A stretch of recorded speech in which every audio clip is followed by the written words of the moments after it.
Today on the Star Trek Critic, a little girl is abducted by an alien android. Yes! This is Pen Pals, one of the better Season 2 episodes where they find life in a region where the planets have violent and short lives. As usual, they always blame the left fielder. The left fielder's name. Why?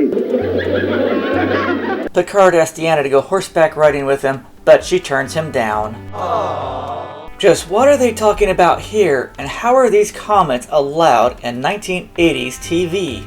That's what she said. I told you this is a better show. Picard would rather be with a horse than Deanna. How rude. So, is this Griffith Park in Los Angeles, or the Nexus? We will never find out. Now here's a question. Are Betazoid animals also telepathic, or is it just people? It turns out they can read the animals' minds, but then become all drama queens about it and then crash the horse. Picard hits on Deanna. The first point is lost here. If they found something spectacular and a little terrifying and he's on his way straight to the bridge, why did he change into his uniform? -1 point, Diana Muldaur is not listed as a regular. The stars behind Riker are going right to left. The stars behind Geordi are going left to right, so -1 point. Now the stars aren't moving, so -1 more point. Wesley should be going through Starfleet's version of ROTC. He's not the only kid on the ship. The school would have given him this project, not the senior staff, so -1 point. And they honestly talk way too much about giving Wesley a small project. I mean, he's been flying the ship for a year.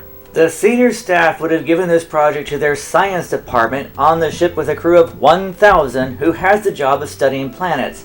Wesley's school project team would have followed along, and since Wesley is smarter than all of them, would have found the solution first. Wesley says there's a mystery to be solved. Looks like there's gonna be a cleanup on aisle 5. Data would not be this disorganized, so -1 point. It's just done to piss off Worf.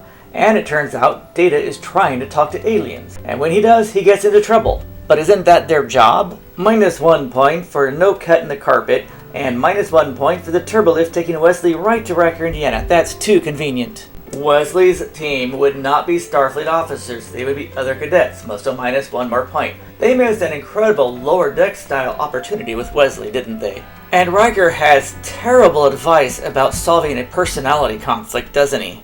Wesley's like, thanks, but that was no help at all. Davies is already trying to mansplain to Wesley. What an asshole. And how is his hair Starfleet regulation? Data searches for aliens and finds one. Dr. Pulaski gives Wesley a pep talk before getting thrown to the lion. If 6 weeks had passed, the stardate would be around 800, not 730, so -1 point. Wesley wants to run an icospectrogram, but the kids just want to play in the sandbox all day. Davies really needs to be taken out back and bitch slapped for about an hour. Now the kids are giving themselves a high five as Wesley walks out. Wait, is this lab also the battle bridge? Jean-Luc practices horseback riding for his meeting with Kirk.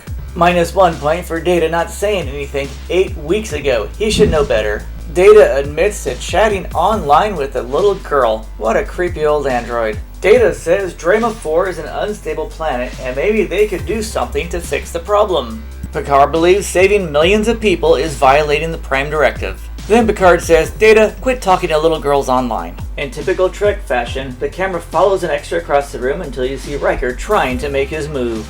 If you ever get a chance to be an extra on Star Trek, please try not to look as happy as this guy. Wesley decides it's time to run in and ruin Riker's chances for tonight. Wesley tries his big boy pants by performing the Riker maneuver just like his big brother Will.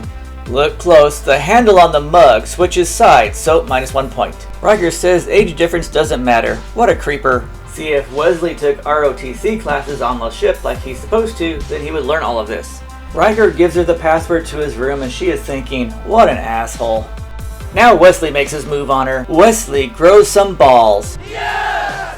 Now comes another long boring talk about the Prime Directive. This is why the original pilot got the axe for being too cerebral.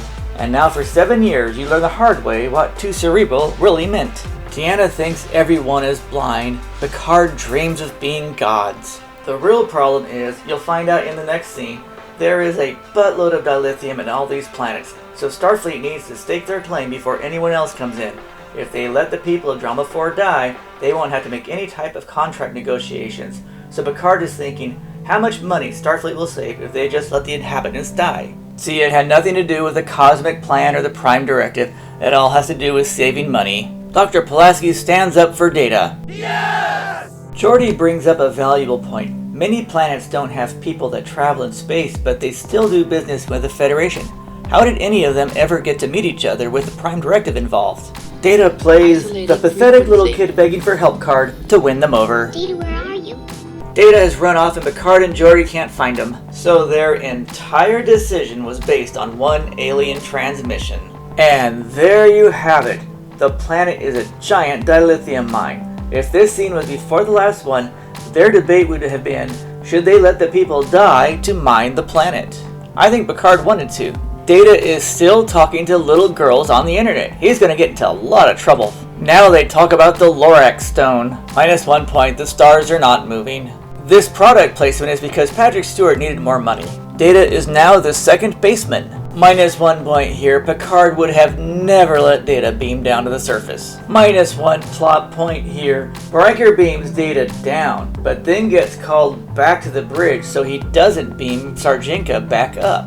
And here it is, Data beams down into a little girl's house while her parents are out and abducts her. In about a week, Sarjenka will be found in a cornfield. -1 point for this story, it's just too advanced for them. Sarjenka came back for the transmitter, but not for her stuffed bear. How sad. Aww. Chief O'Brien just realized he assisted Commander Data in abducting an alien child. -1 point for Data taking Sarjenka to the bridge. He should know better. -1 point for a black square on the panel by the turbolift doors. Deanna's thinking, this kid has weird fingers. They must be really good nose pickers on that planet. Sarjenka gets to watch the Enterprise destroy her planet from space. She just realized they're killing her parents and her brothers just to get all the dilithium for free. The next point is lost, of course, because this process is going to take weeks and maybe years. It only took a few minutes here. It turns out there is a hidden camera behind Picard's spaceships. Picard tells Pulaski he wants to wipe the memory of the alien. Pulaski doesn't say, what alien? How did you know Sarjenka was on the ship? So -1 point. Data catches Pulaski making her secret drugs.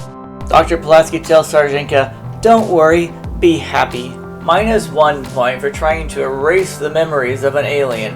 That's going to just cause serious brain damage. And shout out to Dr. Pulaski for being the only one on the crew to tell Data he did the right thing. Data was the only one concerned about the welfare of the people of Drama 4.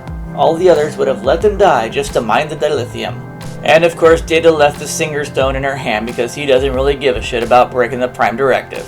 And Data, you really need to get out of there because her family's going to come back any second now. They all watch Data go to Picard's Reddit room to get his ass whooped. Data wants to apologize, but Picard gets up to let out a really good fart. Data broke the Prime Directive by communicating with an alien and abducting her, and Picard says, don't worry Data, you are only being human. Of course, any human who would do that would end up in jail. So, who were the Draymans?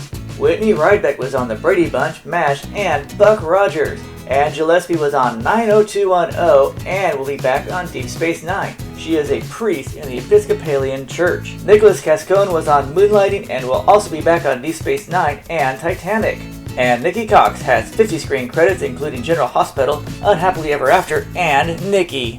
Pen Pals, where the Enterprise crew are the alien abductors, gets a score of 78%. Thanks for viewing. Be sure to leave comments below and click that like button, the share button, the subscribe button, and I'll see you again soon.